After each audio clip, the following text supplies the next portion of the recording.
Uma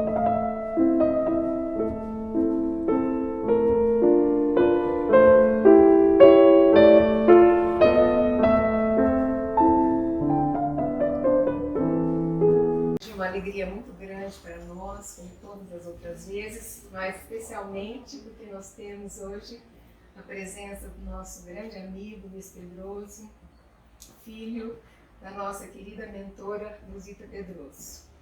Então, é uma alegria muito grande para nós.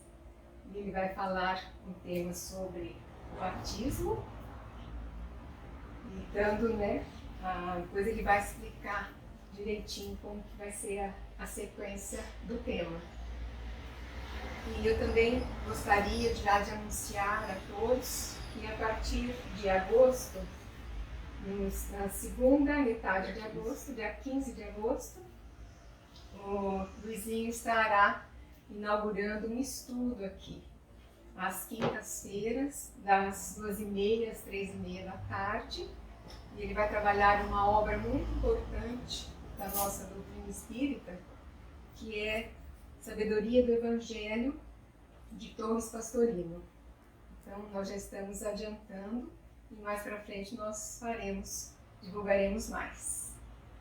Então, eu vou passar a palavra para o Luizinho, sem mais delongas, para ele desenvolver o seu tema.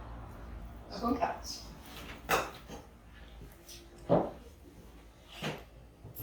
Boa noite, amigos. Thaís, por mim ficava ouvindo você. Eu tenho certeza que eles também topariam tranquilamente. Quero já te fazer um convite e arrumar uma confusão para essa casa aqui. Dia 24 de setembro nós vamos fazer 40 anos numa instituição no qual meus pais fundaram. E eu gostaria muito, se fosse possível, que se pudesse cantar essa música de abertura antes do Marcelo Cerveira fazer a prece inicial. Se der, se não der, eu entendo, né? Você me avisa. Obrigada, Luizinho. E eu tenho muito carinho por aqui, lógico, porque essa casa é totalmente ligada, né, àquilo que é a essência daquilo que eu recebi dos meus pais. Eu vou dizer que, assim, de todas as casas espíritas que eu fui, a única casa espírita que tem o salão principal em forma de abraço é essa aqui. Vocês já se deram conta disso? E o tema do batismo, mas antes da gente entrar nisso, eu gosto muito.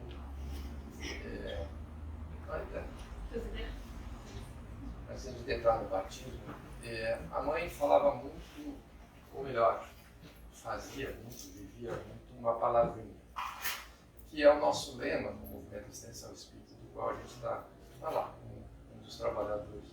E essa palavra chama-se acolhimento. Essa casa tem essa cara do acolhimento. Eu acho que o Evangelho é acolhimento. Não consigo imaginar nada do que eu estudei nesses 45 anos que fuja do acolhimento. A proposta de Jesus é acolhimento.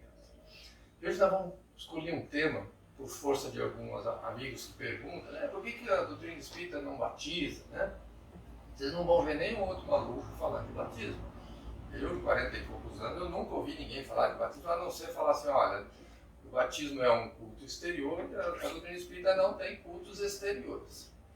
Mas eu não me satisfiz com isso, mexendo na herança que a mãe deixou, algumas coisinhas que ficaram lá, achei um livrinho do Caibar Schutter, que fala sobre o batismo. Ele foi fazer uma pesquisa lá e descobriu em tese, né, a possível origem. Então hoje nós vamos buscar a origem do batismo, que não é bonita, é feia que só ganha, mas a simbologia do batismo, ela é muito bonita. Você sabia que tem batismo em 3 níveis? 3 tipos de batismo? Eu não sabia. Nós vamos ver, não vou dar spoiler, só para vocês ficarem curiosos. Só que para a gente entender um pouquinho o batismo, nós vamos precisar de um pouquinho de paciência. Nós vamos ter que navegar em alguns conceitos, para depois lá na frente a gente entrar na origem e no que essa simbologia desse batismo ao longo dos tempos, nós vamos estar falando, nós vamos voltar aqui, dar um pulo aí 5.000 anos atrás e vamos voltando, vendo quais foram os tipos de batismo, como é que eles foram mudando ao longo do tempo E qual é a nossa visão? Já garanto para vocês que todos vocês estão sendo batizados. Eu posso adiantar por enquanto. Todos vocês, encarnados, estão sendo batizados. Então vamos lá. Então, para a gente entender o batismo, a gente precisa entender o processo evolutivo do Espírito. Isso aqui é uma foto da nossa Via Láctea. Né? Então, onde está o sistema solar está a Terra. Então, os cientistas falam que tem em torno de 200 bilhões de estrelas na Via Láctea. A Terra é um. É até complicado essa parte. Eu parei ali porque minha cabeça não deu para ir mais. Então, nós somos um dessas 200 bilhões de estrelas que estão aqui. Tá? Sabe quantas galáxias existem no universo observável? Os cientistas usam essa expressão. Universo observável. Porque cada dia essa percepção está cada vez aumentando mais. Ele tem cerca de mais de 1 trilhão de galáxias. Vocês imaginam quanto? Multiplique isso por estrelas, por coisa. Vamos parar por aí, a gente já viu que o negócio é muito maior do que a gente imagina. E aí a gente fica às vezes pensando que só tem vida na Terra. Né? Então o espírito ele vem evoluindo. Então vamos raciocinar um pouquinho. Então ele inicia suas encarnações em mundos primitivos. Vocês já devem ter ouvido falar na mais central doutrina espírita, mundo primitivo. E eles estão espalhados em todas as galáxias, em todos.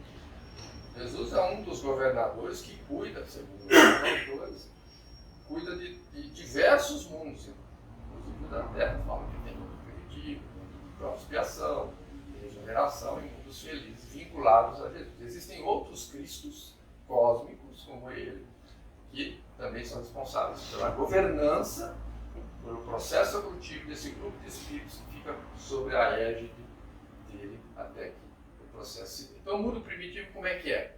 É o homem lá no tempo das cavernas, para ficar mais fácil para a gente entender. Nesse período, o espírito encarnado no tempo das cavernas, ele fica preso mais aos aspectos fisiológicos, né? Que é basicamente o que é? Alimentação, procriação, na medida que ele avança um pouquinho, a questão da segurança familiar. Se a gente buscar na memória, quando a gente fala tempo das cavernas, a gente lembra lá as cavernas, o homem, né? Depois mexendo com fogo, matando animais, e ele vai, aos poucos, vai evoluir essa era, o Divaldo, através do Manuel Filomeno de Miranda, chama Era do Instinto. Porque o espírito está muito preso ainda à questão do instinto, né? Que é aquela coisa atávica, onde ele está voltado para as sensações mais primárias ainda, né? Que é comer, beber, sentir, as coisas bem básicas.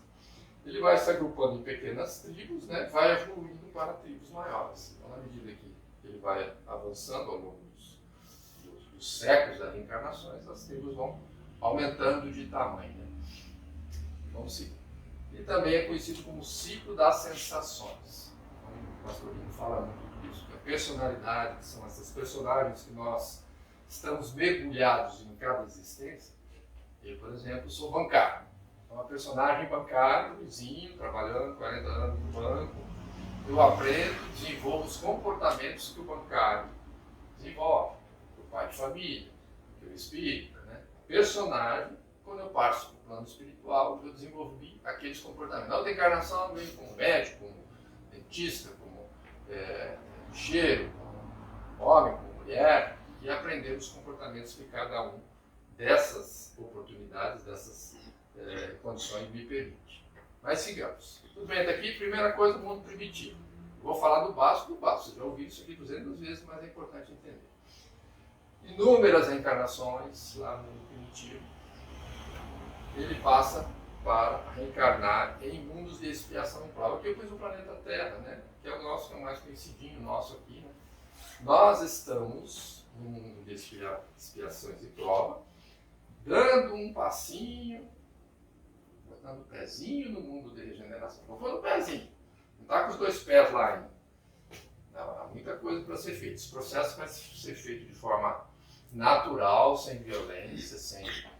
E Deus é amor, ele aposta sempre no tempo e nunca na violência. Por mais tragédias que possam se ter, com o tempo, na medida que os espíritos foram desencarnando, vão reencarnando em mundos mais primitivos, se eles não tiverem a condição moral, ou em países mais primitivos, ou mais atrasados, ou em regiões dentro da própria cidade mais atrasadas. Se a gente pensar em Londrina, todas as regiões são iguais?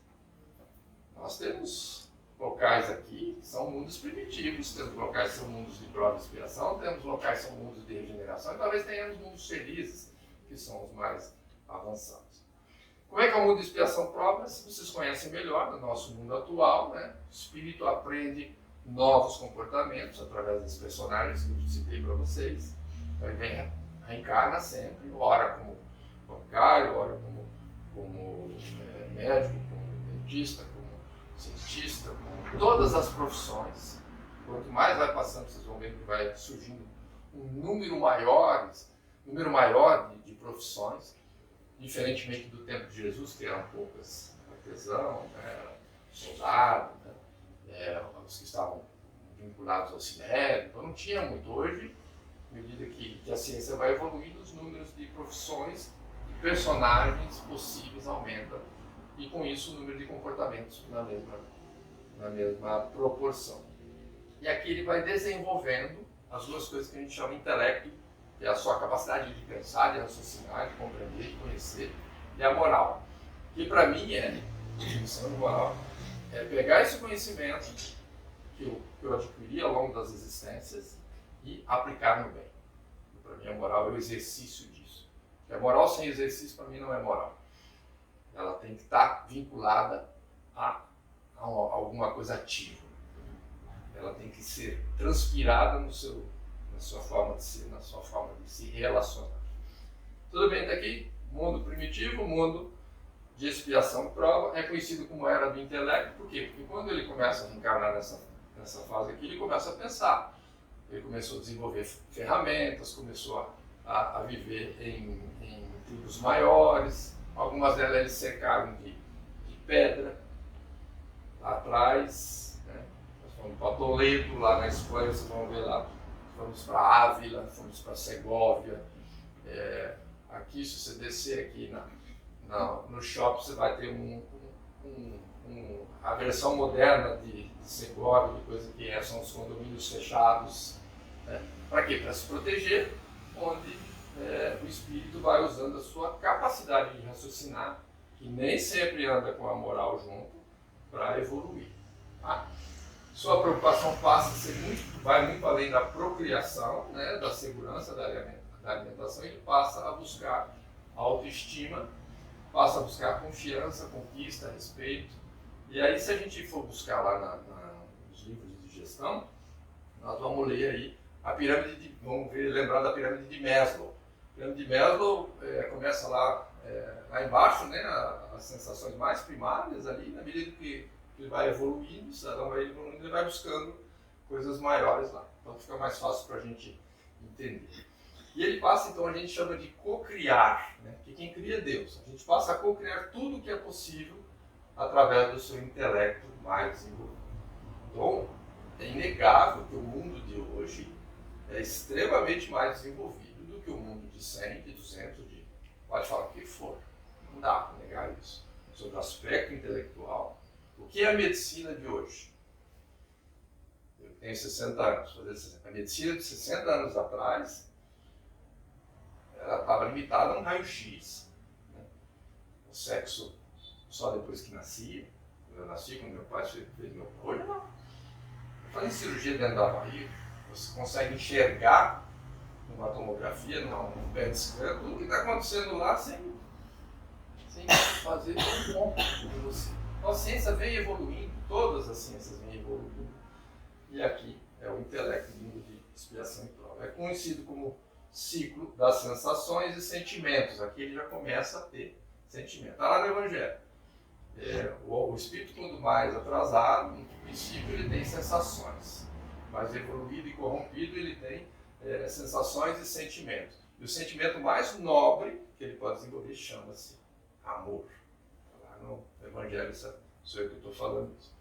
Então, mundo primitivo era do instinto. Mundo de provas e expiação era do intelecto. Vamos ver qual que é o próximo? Ele vai avançando, continua reencarnando, 70 vezes 7, e reencarna em mundos de regeneração, que é esse que a gente está pondo no pezinho. Tem espíritos já no nosso planeta que já estão vivendo no mundo de regeneração. Eu não estou falando de um local físico, eu estou falando de um estado de espírito que já está em mundo de regeneração. Quer ver? Para vocês verem. Dentro da casa de vocês mesmos, a gente vive todos os mundos. A gente experiencia todos os mundos. Aquele dia que você levanta bem, você está no mundo lá de regeneração, ou está feliz, coisa, aí acontece uma briga familiar, você vai para o mundo primitivo. Briga com a esposa briga com você vai lá para o mundo primitivo. No mesmo local, no mesmo espaço físico. Aí as coisas vão se ajeitando, você vem para o mundo de prova e expiação, até as coisas se ajeitarem de novo para a regeneração ou até no mundo feliz. Então, quando até tem um estudo que a gente pode trazer para cá, na casa do meu pai há muitas moradas, uma dessas moradas é onde está a morada da nossa psique, do nosso pensamento. Então, muitos espíritos já estão no mundo da regeneração. Outros, mesmo estando vivendo aqui no mundo de prova e expiação, ainda estão vivendo no mundo primitivo. Será que o Chico vivia no mesmo mundo físico? Sim, mas no mesmo mundo sobre a ótica do vibratório do que o nosso? E aí, para provar que existe essa diferença, eu me lembro que no nosso lar tem uma passagem onde André Luiz está conversando com a enfermeira Narcisa, se eu não me engano, e eles estavam falando da irmã veneranda. A ministra veneranda, que é uma das 12 ministras, com mais de 1 milhão de horas, de bônus hora trabalhada, espírito de junto com o governador, só os dois naquele momento da psicografia, que tinham estado com Jesus. Um espírito de altíssima grandeza. Estava lá, trabalhando lá. E aí André Luiz fala para eles, né? Para Narcisa, nossa, como esse espírito é adorável, né? Por que ela não alçou já mundos superiores, né? Colônias espirituais superiores? Né? E Narcisa responde uma coisa que mexeu comigo. E abriu um leque de pensamento para mim, e ela responde assim: intimamente ela vive em mundos superiores mais nossos. Intimamente. Então aí eu me dei conta que eu vivo no mundo primitivo, eu vivo no mundo de prova e expiação, de regeneração infeliz, em estágios, conforme o meu livre-arbítrio, conforme eu posiciono as minhas escolhas.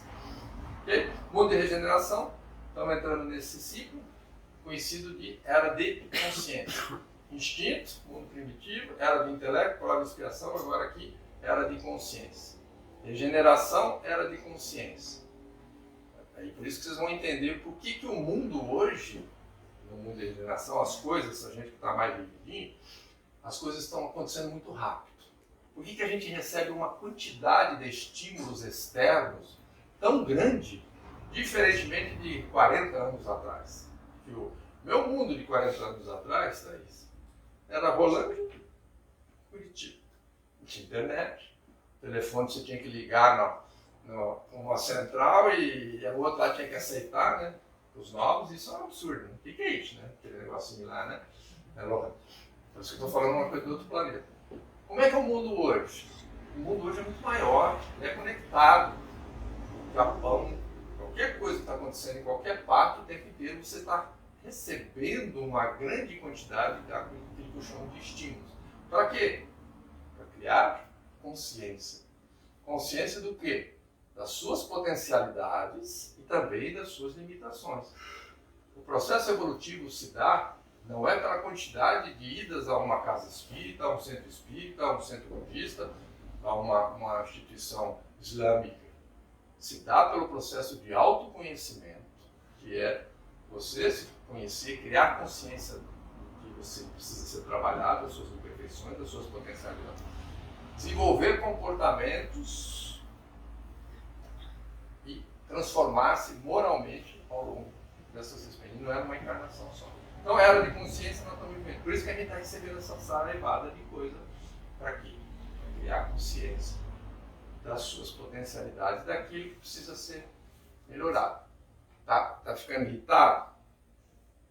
Tá perdendo a harmonia, a paciência? É o outro que te tirou a paciência? Não. É você que permitiu que o outro. Ninguém escolhe por você. Estou falando de um espírito em condição normal, que não esteja num processo de julgação. Né? Ninguém escolhe.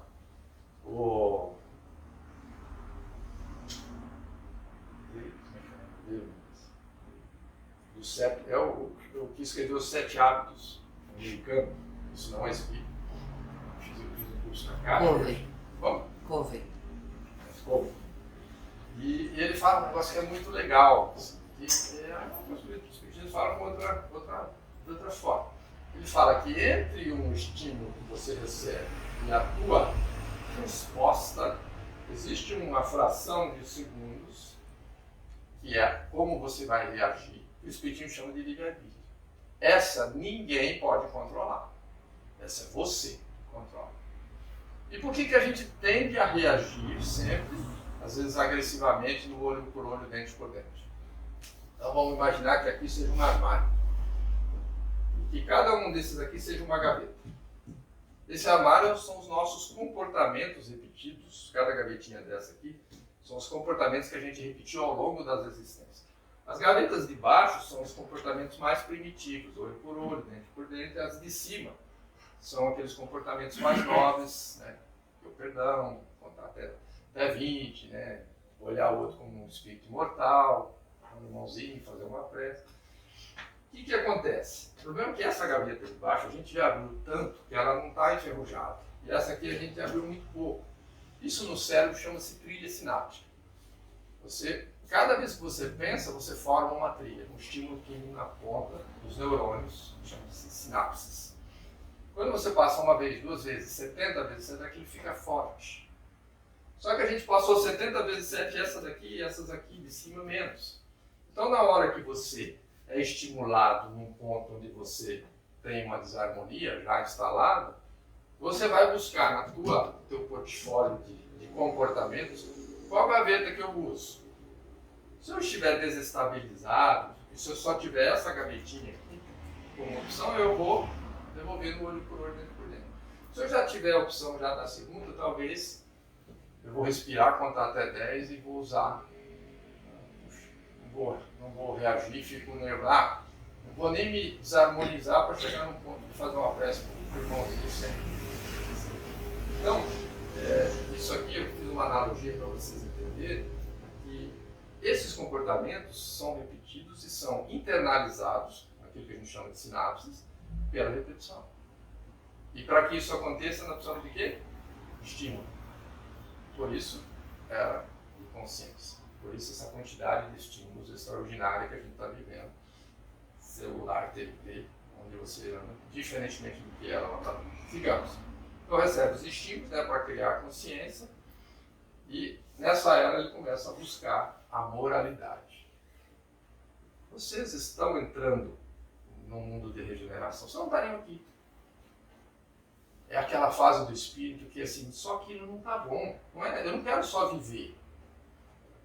Vocês me perguntam, por que você vai sair da caixa 40 anos agora? Eu preciso de algo mais. Eu não posso só ser o bancário mais rico do cemitério. E que me adianta isso? Nenhuma literatura espírita que eu li desses 400 livros, não descobri que tem caixa econômica no mundo espiritual. Então eu estou desempregado lá se eu não aprender a desenvolver alguma outra coisa que não seja, que tenha a ver com o próximo, de relacionamento, de acolhimento, de auxílio. Né? Brincadeiras à parte, a gente começa a buscar algo mais, porque aquilo que a gente já tem nos trouxe até aqui. Mas para a gente avançar para o mundo de regeneração, o nosso espírito passa a ansiar, ele quer mais. E ele começa a buscar respostas. Incomodado, às vezes, com as desarmonias causadas no campo das relações. Sempre tem a ver com relação. Com algo que você relaciona no teu projeto profissional, no teu projeto familiar, ou até no teu projeto físico ali. Né? Alguma coisa que te move a você a buscar mais. Então, os sentimentos nessa fase, lá na frente, começam a sobrepor os instintos e as sensações. Hoje, mas cadê o batismo dele? Até agora foi nada de batismo, né? Calma, já vai chegar. Então ele vai consolidando os aprendizados das leis divinas através dessas inúmeras personagens que a gente vai exercitando, ao ponto de não precisar mais de um corpo físico. Chega num ponto em que ele passa a reencarnar em mundos que a gente chama de mundos felizes, né? Então, mundos felizes, aqui quem que é? Júpiter, né? A gente sabe que Júpiter é um dos mundos. Por que não tiraram foto lá, não tem um serzinho igual a gente lá? Porque quando o espírito evolui e vai avançando, ele não precisa mais de um corpo físico como o nosso. Ele não precisa mais de uma personagem temporária para exercer. Ele já aprendeu os comportamentos ao longo das existências. Ele continua trabalhando, evoluindo, mas sem necessariamente um corpo físico. Ele não enxerga isso. Assim como tem espíritos aqui que vocês não veem. Né? Não tem um corpo físico, embora tenha um corpo perispiritual para ser visto. Então, nos mundos mais felizes, ele não necessita mais de personagens, né? Ele já aprendeu os comportamentos, né? Já tem as gavetas de cima estão abrindo já, e as de baixo ficaram enferrujadas. Então eles usaram de cima. Quando você menos usar essa aqui menos vai ser lembrado. O próprio psiquiatra, estou ruim para lembrar nome hoje, tem o audiolivro dele na mão, ele fala desses comportamentos que você busca quando você é estimulado. Você não vai, não dá para buscar os comportamentos da minha mãe. A gente não herda isso. Mas você tem um jeitinho dela. Não, ela me inspira. E talvez eu replique nas minhas atitudes algo que possa parecer com ela. Tirando a parte física, o jeito de andar, o tom de voz, que geneticamente a gente passa, a parte espiritual é de cada um, o livre de cada um desenvolver. Então a gente, nessa fase aqui, que vai ser lá na frente, a gente está em sintonia com as leis divinas e a gente passa a vivê-las de forma natural. Nós vivemos em alguns minutos em mundos felizes. Quando a gente entra em sintonia com as coisas das leis divinas e a gente passa a vibrar através das nossas atitudes, nós estamos vivendo. Só que é pouco tempo que a gente fica aqui, daqui a pouco a gente já cai. Já volta lá para o mundo de regeneração, mundo de prova de expiação. De vez em quando dá umas passeadas no mundo primitivo também, quando você sai do tamanho, eu sei que todo mundo em algum momento desarmoniza, uns mais e outros menos. Conhecida como era de intuição. Instinto, intelecto, consciência e intuição. O que é intuição que o pastorino fala? Todos nós trazemos o DNA divino dentro de nós. O Cristo interno. Cristo é o ungido, aquele que já fez esse processo evolutivo. A essência divina, a centelha divina. Não, pouco importa. Jesus chamou de reino dos céus. Eu vim implantar o reino dos céus no coração dos homens. Está lá na boa nova. Duas passagens distintas. Ele fala mesmo no coração dos homens. Aqui. Esse reino dos céus, à medida em que a gente vai conquistando ele vai se ampliando. E essa conexão com essa essência divina se faz através de uma coisa chamada intuição. Então a gente, semanticamente, a gente fala que o espírito que está fora nos inspira. E vem de fora para dentro, nos inspira. O que é de dentro de nós, para nós mesmos, a nossa essência divina, aqueles insights que tem, né, que não são o espírito, intuição. É só uma questão só para entender aí. Nessa fase possui só sentimentos e não mais sensações. Então o espírito ao longo de milhares, né, de anos e reencarnações, estagia em todos os mundos. Aqui eu fiz isso aqui, mas na verdade não é bem assim, né? Só para vocês entenderem que é um processo evolutivo. Ele começa lá no mundo primitivo, inspiração e provas, regeneração, mundos felizes. Embora nós estagiemos mentalmente, todos eles, num mês, numa encarnação, a gente fica... Onde é que está a grande maioria da média? Está aqui. Né? Tem um pouco de gente aqui, já tem gente vivendo aqui. E daqui a pouco a gente vai subindo. Certas coisas não nos servem mais. Coisas que me serviam há 30 anos atrás que não servem mais. Não quero mais. Não vai me ver. Eu adorava jogar sinuca num bar. Nada contra o bar, nada contra... Não dá, não fecha para mim aquilo. Acho que eu estou perdendo meu tempo lá. Então você vai mudando de faixa aí na medida que você vai avançando. Tudo no seu tempo. no tempo de cada um. Isso que é legal. Não é no tempo que a gente quer coisa rápida, né? Quer que o filho evolua, quer que o marido, a mulher. É no tempo de cada um. Dá para falar que a gente conhece a mulher da gente, que a mulher conhece a gente? Você faça essa pergunta. Podemos falar que nós nos conhecemos? Vai valer. A gente conhece o que nós fomos nas outras existências. A gente conhece tudo que está, às vezes, aqui, que às vezes a nossa companheira conhece, já percebeu e a gente não criou consciência. A gente nem se conhece ainda. Que dirá conhecer o outro. Por isso que a gente não pode julgar e querer bancar o juiz. Então tá aí. Segundo cai mais chuta, agora vamos entrar no batismo. Quem estiver dormindo acorda, porque agora nós já fizemos a introdução para a gente entender. A origem remonta, a suposta origem, né? Remonta às épocas do tempo do politeísmo. O politeísmo era quando as pessoas adoravam diversos deuses. Então, na Grécia era muito comum isso. Depois nós tivemos Roma, né? Os egípcios tinham diversos deuses. Inclusive, é legal que na Grécia tinham diversos deuses, mas tinha um deus que era o gerente geral lá, sabe? Dos deuses lá, né? Era Zeus. Já ouviram falar de Zeus? Zeus era o manda-chuva, ele mandava nos que estavam demais. Existia uma hierarquia. Então eles já tinham uma visão. Essa visão do politeísmo ela foi sendo adaptada ao longo do tempo pelos egípcios, pelos gregos, depois pela própria Igreja Católica. Como é que é a Igreja Católica? Estou falando que eu fui sacerdote, mais uma vez. Os santos, né, e Deus.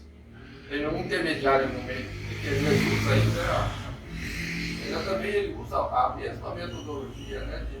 Porque a gente precisa de referenciais. Naquele momento de medo.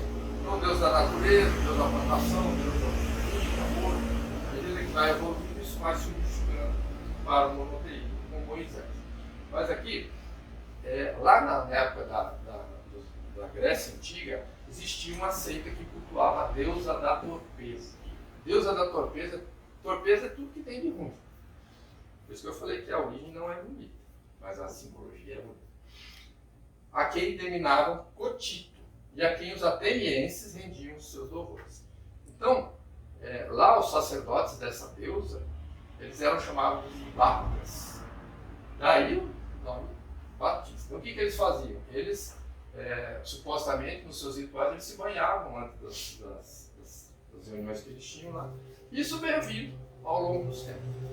3.200 anos atrás, isso foi mudando um pouco. Moisés pega Moisés tinha essa característica de pegar o que era divino, lá os 10 mandamentos, botar vamos dizer assim, alguma coisa que precisava ser um freio para a população e botar com um caráter divino para poder o pessoal respeitar. Eu falo até para um amigo lá depois, quando você quer passar uma mensagem, precisa mudar alguma coisa, os espíritos amigos pediram para a gente fazer tal coisa, né? Então você transfere para a divindade ou coisa, briga com ele, né? Então ele usava essa método, né? E aí Moisés, o que ele fez? Como é que era o batismo no tempo de Moisés? Era através daquilo que era chamada circuncisão, que era tirada da pele do órgão genital masculino, que era com o objetivo de saúde. E não, o espírito não precisava daquilo para fazer parte ou deixar de parte. Ele usou a circuncisão, o batismo, para que uma medida sanitária na época de um povo muito rude, né? Uma região muito rude. Então aqui, uma das variações do batismo, mas a gente pensa em batismo, a maioria, 95%, vai pensar em João Batista. Moisés já batizava com circuncisão. Aí vem o batismo de João Batista. 1.200 anos depois, lá no tempo de Jesus, 2.000 anos atrás, ele acaba com esse ritual, que é um ritual de muita crueldade, né? E ele adota o mergulho do corpo nas águas. É um simbolismo. Mergulhar o homem que levantava a partir do momento em que eles se tornavam arrependidos e convertidos. Então, é um simbolismo de um novo ciclo. João Batista, a Igreja Católica usa isso, alguns usam unção, os batistas mesmo usam esse mergulho, né? um simbolismo, é um culto exterior ainda nesse processo. Ele ainda é um ritual exterior, mas todos eles estão analogicamente vinculados a essa coisa do início de um novo ciclo. Então esse ritual vem até os dias de hoje, né? Só mudando a forma de se vai ser mergulho na água, se é uma aguinha que põe, se é um óleozinho, dependendo das variações que foram feitas. Tudo bem até aqui? Então, vocês já viram que já tem mais coisa aí. Dependente do tipo de ritual, o que é importante? A gente entender que o batismo é um indício de um novo ciclo para o Espírito. Tá? O Espiritismo não adota nenhum ritual de culto exterior. Não temos nada, não tem casamento. Embora eu já casei 2 pessoas, sabe? Minha mãe me casou. Foi lá. A mulher já falava lá na minha casa. Mas não existe esse ritual exterior. Vai lá, faz uma prece, fala de alguma coisa. Mas por uma questão, né?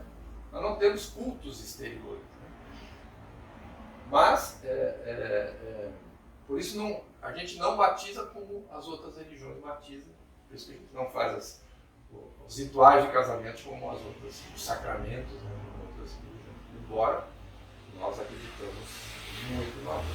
Nosso batismo se dá através do processo evolutivo do Espírito, através dos diversos mundos ao longo de muitas encarnações. Todos os dias nós estamos sendo batizados. Vocês vão entender um pouquinho melhor aqui quando ele divide em 3 o batismo, que é também uma coisa que eu não sabia. A gente pensa no batismo, a gente pensou na aguinha ali, né? E aí como é que o João Batista batizava? Ele falava assim: eu, na verdade, vos batizo com água para o arrependimento, mas aquele que há de vir depois de mim, Jesus, né, é mais poderoso do que eu, e eu não sou digno de levar-lhe as sandálias. Ele vos batizará com fogo e Espírito Santo. Água, fogo, Espírito Santo. São 3 níveis de batismo aí que eu não sabia, tá? Estou compartilhando com vocês o estudo. E, tanto que ele não queria batizar Jesus. Isso aí, vou batizar vocês, né? Como quem diz, você muito mais. É importante que houvesse o cumprimento das profecias, por isso que ele batiza. Então, João Batista batizava com água. Simbolismo de batizar com água. Vamos ver o que é o simbolismo água, fogo e Espírito Santo. Simboliza o batismo com água. Mergulho no corpo físico, através das encarnações. Quando o Espírito começa a mergulhar lá nos mundos primitivos, mergulho no corpo físico, que é basicamente feito de água. Então é o simbolismo de quando o Espírito passa a reencarnar no corpo físico no mundo primitivo e começa o processo evolutivo no reino, vou chamar de hominal, né, dentro do reino animal. Né? Então ele está reencarnando lá desde que eu comecei lá da era das sensações. Batismo de fogo. Mergulha ainda no corpo físico, mas agora já nos mundos de provas de expiação e de regeneração. Ele está vinculado ao corpo. Tá? É o batismo que a gente está vivendo aí. O intelecto e a moral estão mais avançados. O espírito recebe estímulos para evoluir e depurar. Fogo simboliza a transformação e através das provas de expiação. Quando você pensa, qual é o papel do fogo? Tirando purificação. O processo reencarnatório é o batismo de fogo, onde você é purificado através desses diversos. Então, nós estamos num batismo de fogo todos os dias que nós levantou, foi para o mundo, batismo de fogo. Sendo purificados, recebendo uma quantidade de estímulos para que a gente se conheça, se transforme e vá se libertando daquelas paixões mais primárias e vai desenvolvendo comportamentos superiores para que a gente não fique escravo dessas aqui que estão aqui embaixo, que nos prendem ao olho por olho, dente por dente. Era do intelecto, da consciência, é o batismo de fogo, nós já estamos nessa aqui. E aí tem o batismo com o Espírito Santo, né? Já é o Espírito que já está regenerado, que já se conectou com a sua essência divina, com o seu Santo Espírito, com o Espírito Santo, com a sua centelha divina, com o Cristo interno, com o reino de Deus, com o reino do céu, onde ele passa a vibrar em sintonia com as leis divinas. Então ele já está lá Por isso que eu fiz questão de mostrar as fases dos mundos, para vocês poderem entender essa fase aqui. Nós não estamos aqui ainda. Jesus está aqui já nessa fase aqui, né? Fase crística. Eu e o Pai, Paulo fala, eu e o Pai somos um. Ele está falando aqui. Eu já estou vibrando, as minhas atitudes vibram em sintonia já com as leis divinas. A gente consegue isso por alguns segundos, mas não o tempo inteiro. Quando a gente conseguir o tempo inteiro, vibrar o tempo inteiro, daqui a pouco a gente vai estar nem precisando mais de um corpo físico. Isso lá na frente, né? Então o espírito já regenerado passa a viver em mundos felizes, possui sentimentos e não mais sensações, vive em sintonia com as leis de Deus. Paulo de Tarso, né? Lembrando, eu e o Pai somos um. É a fase em que o espírito se conecta definitivamente com a sua essência divina, o reino divino dentro dele, né? O Cristo interno. Era a intuição, a última fase. Na última fase do processo evolutivo, mundo feliz do batismo do Espírito Santo. Nós estamos no batismo de fogo. Então nós podemos dizer que nesse batismo o espírito já depurado e avançado intelectualmente, moralmente, vive em conexão com o seu Espírito Santo. Reino de Deus, onde é que está o reino de Deus? Dentro da gente. Por isso que Jesus fala, quando ele conversa com o sacerdote Anã, lá ele sai do oásis da Judéia, sai do deserto da Judéia, passa para o oásis de Jericó. Do oásis de Jericó ele chega em Jerusalém e se senta à porta do templo. Está lá a boa nova. Os sacerdotes veem aquela figura, né, ímpar, né, que era Jesus, que passava desapercebido. Um deles chamado Anaã, que é um dos membros do Sinédrio, que inclusive condena Jesus, né, na crucificação. Ele pergunta, o que fazes aí, Galileu? Eu vim instalar o reino de Deus. Que pensa ser isso num tom irônico, né, conversando com ele. E aí ele responde aquilo que eu falei já anteriormente, eu vim implantar o reino de Deus no coração dos homens. Então ele circunscreve esse Espírito Santo aqui dentro de nós. Então a própria Igreja Católica define muito bem isso, né? Pai, Espírito, né? Eles falam muito no Espírito Santo, muito não, que em alguns momentos se confunde com espíritos, né? Em outros momentos podia ser confundido com o próprio Cristo interno, com o DNA divino que aguarda a gente se conectar. Então o Espírito Santo é o mesmo que o reino divino, que Cristo interno, que reino dos céus, nessa interpretação nossa. Tá? Finalizando, né? Nós, espíritas, respeitamos todos aqueles que ainda professam o ritual exterior do batismo. Tem famílias que acham que isso é importante. Quem somos nós? Assim como tem gente que precisa se ajoelhar para rezar, outros precisam de um terço, outros precisam estar dentro de um centro espírita ou de uma igreja. O seu Alcino fala assim, eu não posso falar disso. O Alcino, companheiro lá nosso, lá de Holanda, que tem 84 anos, é o nosso presidente moral lá. Ele fala, eu também tenho, eu sou espírita, eu também tenho um negócio que eu sem ele eu não consigo. Não consigo fazer uma prece, Rizinho. Fala para mim. O que é isso? A pálpebra. Porque eu tenho que fechar os olhos para fazer a prece, ele fala da pálpebra, né? Porque se eu ficar com os olhos abertos, eu fico prestando atenção nas coisas, eu distraio, não consigo terminar a minha prece. Então, a gente respeita. Esse processo de culto exterior é um processo natural, em que os espíritos vão naturalmente se libertando para o culto interno. A gente sai do processo de culto externo para um culto interno. A gente sai com um processo de Deus externo que está em toda parte, com Deus que está dentro de nós. O inimigo externo, que está tudo, né? O problema está tudo fora, para os inimigos internos, que são as nossas imperfeições. E aqui o Karl ele fala assim, no entanto, entendemos que ele possa ser interpretado, o batismo, como um ritual interior do espírito milenar, em seu processo evolutivo, que dependa só dele, e não de atos alheios administrados por terceiros, supostamente intermediários entre nós e Deus. Esse modelo de intermediário é um modelo que nós criamos para aprender a pessoa, que é como se eu chegasse aqui, olha, para vocês evoluírem, vocês precisam de mim. Vocês se libertarem dos seus pecados, dos erros que vocês naturalmente vão ter. A partir do momento que a gente vive, a gente passa a errar, porque errar faz parte do processo evolutivo.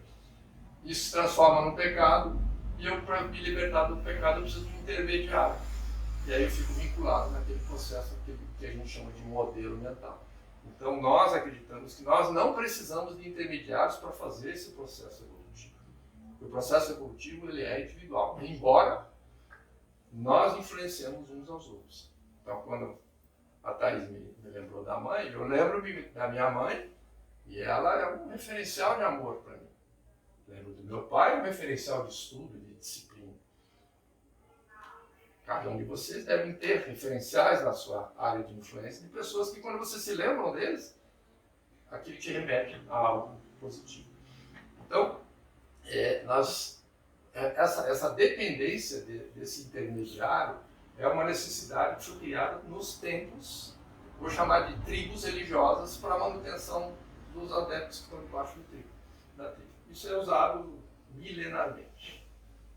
Eu preciso do intermediário para poder, você tem que voltar aqui, aí você volta para o mundo, se liberta, continua errando, volta para cá e fica nessa ideia, até um dia que você entende. Então poderemos dizer que o batismo em analogia, para a gente fechar, o processo evolutivo do espírito desde os mundos primitivos, batismo de água, evolui para mundos de prova, expiação e regeneração, batismo de fogo, que é o que a gente está vivendo, né? Estímulos para a purificação, processo interno, criar consciência, né? E mais depurado, passa a habitar mundos feridos, batismo do Espírito Santo. Ok? Está aí a mensagem, é um estudo, né? Aqueles que acharem que é muita coisa, que não dá, que não fechou, eu vou falar que um amigo meu fala na caixa para mim, põe no oxigênio aquele que não deu, fica só com aquele que deu. Se não deu, você põe no oxigênio. Tem coisas na doutrina espírita que eu li lá atrás que eu levei 20 anos para entender. Enquanto eu não entendi, eu não punha para dentro. Eu botei no balão para oxigênio. Deus abençoe vocês e espero de novo o meu convite. Eu vou fazer parte dessa casa. Quem quiser estudar, eu sei que o horário é um horário mais para aposentado, para quem pode, né? Mas dia 15, às 14h30, estarei aqui com todo o meu carinho. Quintas-feiras, né? Todas as quintas-feiras, às 14h30. Tá bom? Obrigada. Senhor Jesus, há quanto tempo vem nos convidando para a sua vinda? Desde os tempos mais remotos, com os profetas, enviaste-nos os convites para que adentrássemos na tua seara. Presos ainda às sensações mais primárias da personagem, da nossa personalidade, presos aos instintos, às necessidades dos 5 sentidos, fomos olvidando os seus convites, mesmo com a sua presença amiga encarnada no nosso planeta. Passaram-se os anos, enviaste-nos ainda outros irmãos, como Francisco de Assis, a lembrar-nos do teu Evangelho, da essência da sua simplicidade, do acolhimento que ele representa para todos nós. E fizemos nós lá atrás, Senhor. Unimos-nos nas cruzadas, levantamos a bandeira do Cristo e saímos pelo mundo afora, investindo em aldeias, violentando mulheres, famílias, destruindo todos aqueles que não te professaram, acreditando que estávamos implantando o reino divino na terra. Sabemos, pouco a pouco, porque continuastes insistindo em nós, para que despertássemos, esperando o tempo de cada um. Retornamos mais tarde, reencarnando no seio como sacerdotes. Muitos de nós compreenderam a tua mensagem. Outros, como eu, nos enveredamos pelos processos da Inquisição, onde perseguimos os nossos irmãos muçulmanos e todos aqueles que não te conheciam e não te compreendem. Que triste, Senhor. Mas o tempo passou. Enviaste-nos outros espíritos amigos, através da doutrina espírita, de irmãos abnegados na nossa região encarnada, como a nossa querida irmã e mãe Luzita, como o seu Hugo, Thaís, como tantos outros dessa casa, de todas as casas representadas aqui no norte do Paraná, a nos convidar para uma reflexão maior. Hoje, Senhor, algo dentro de nós se agita diferente. O desejo enorme de fazer certo, de continuarmos agora de uma forma diferente, aceitando o convite para permanecermos na tua vinha, mas na vinha do acolhimento, na vinha do não julgamento, na vinha de acerenar as nossas paixões mais primárias, desenvolver comportamentos que possam de alguma forma inspirar aqueles que estão no nosso círculo de influência. Aceita, Senhor, o nosso trabalho, aceita o trabalho desta casa, que é um ponto de luz nessa nossa querida região norte do Paraná. E abençoa-nos a proposta, abençoa cada irmão que aqui está, cada família que vem em busca do teu amor, do teu conhecimento, das tuas bênçãos. E permita que nós retornemos aos nossos lares,